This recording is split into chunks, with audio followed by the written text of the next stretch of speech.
Il y a 10 ans, la ville de Yaoundé vivait un véritable cauchemar. Le quartier Mimboman, situé au centre-est de la ville, vibrait au rythme d'un phénomène peu orthodoxe. Les assassinats baptisés crimes rituels meublaient le quotidien des populations. La psychose avait élu domicile chez les habitants qui respiraient cet air d'insécurité.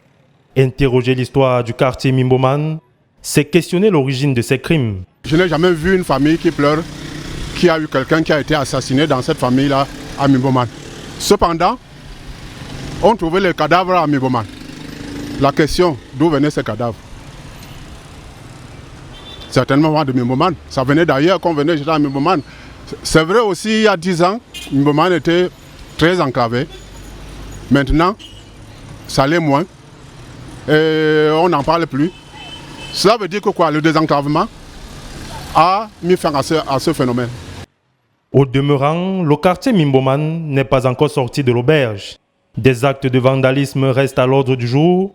Les conducteurs de moto-taxi sont très souvent incriminés dans le cadre des braquages et autres agressions nocturnes.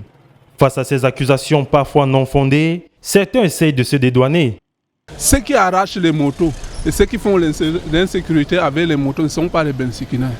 Ce sont des agresseurs. Ils utilisent les motos comme d'autres gens qui utilisent les voitures pour agresser, pour dévaliser les boutiques des gens ou quoi que ce soit avec les voitures. C'est comme ça aussi qu'eux aussi ils utilisent la moto parce que c'est un moyen de locomotion qui est un peu plus rapide. Face à l'insécurité, l'on ne peut que faire recours au pouvoir public.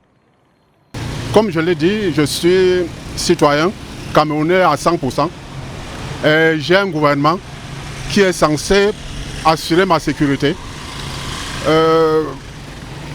Je n'ai pas à m'inquiéter de ma sécurité. Vivement que l'État multiplie des stratégies en matière de sécurité des populations.